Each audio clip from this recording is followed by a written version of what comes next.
যারা কমপ্লিট জাহান্নামী এরা আমাদের মানে বিনা হিসেবে জাহান্নামী যারা, এরা আমাদের মুসলমান ছেলেদের আইকন।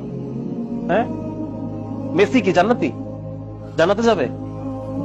মেসি যদি এখন এই অবস্থায় মারা যায় তাহলে ও কিভাবে আমার আইকন হয়? আমি ওর নামের লেখা টি শার্ট পরে কিভাবে ঘুরি?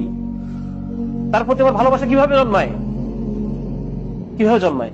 আমি তো মুসলমানের সন্তান। আমার আইডল হওয়ার কথা ছিল মুহাম্মদুর রাসূলুল্লাহ সাল্লাল্লাহু আলাইহি ওয়াসাল্লাম। আমার আইডল হওয়ার কথা ছিল আবু বকর, ওমর, খালিদ ইবনে ওয়ালিদ, মুহাম্মদ বিন কাসিম, হ্যাঁ, মাহমুদ গজনবী, এরা আমাদের আইডল হওয়ার কথা ছিল। আজকে আমাদের আইডল কারা? যারা বিনা হিসেবে জাহান্নামী। আমি কি মুসলমানের সন্তান না? আমি পড়ি না এই কালেমা লা ইলাহা ইল্লাল্লাহ মুহাম্মাদুর রাসূলুল্লাহ?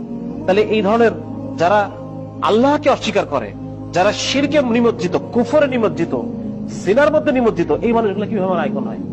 এই জন্য এইটা